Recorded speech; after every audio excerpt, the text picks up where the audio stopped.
Je voudrais d'abord adresser, de la part de toute l'équipe de l'Observatoire Boutros-Ghali du maintien de la paix, nos remerciements au secrétariat des Nations Unies qui nous accueille pour cet événement aujourd'hui dans ces murs, à l'Organisation internationale de la francophonie et particulièrement à Madame l'ambassadeur Narges Saïdan et son équipe pour avoir porté l'organisation de l'événement ici à New York, au ministère français des Affaires étrangères, Affaires mondiales Canada et au service public fédéral Affaires étrangères de Belgique, qui sont les initiateurs de cet observatoire, ainsi qu'aux autres partenaires de l'observatoire.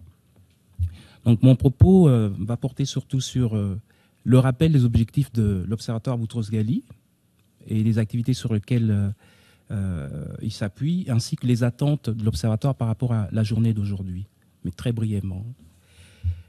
Pour rappel, l'Observatoire Boutros-Ghali offre un cadre de discussion aux experts et personnalités francophones issus des pays contributeurs de troupes et personnels de police, avec comme principal objectif d'œuvrer au renforcement du dialogue triangulaire entre les États engagés dans le maintien de la paix, le Conseil de sécurité et le secrétariat des Nations Unies, et aussi plus particulièrement d'offrir un accompagnement aux pays francophones dans leur démarche qui vise à mieux préparer leur implication dans les opérations de paix.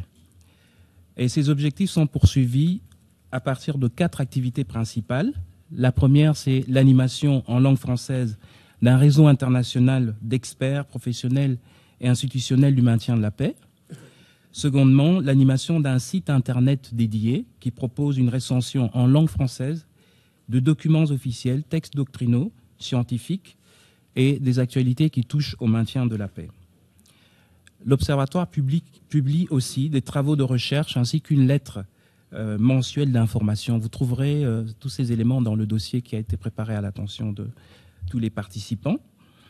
Et enfin, la dernière activité, c'est l'organisation des séminaires et tables rondes comme celle d'aujourd'hui.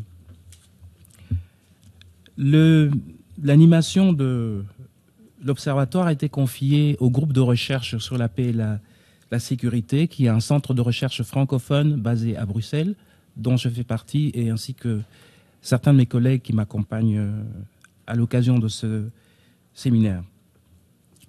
Donc, les objectifs de la table ronde pourraient être regroupés en 3, du point de vue des attentes de l'équipe de l'Observatoire.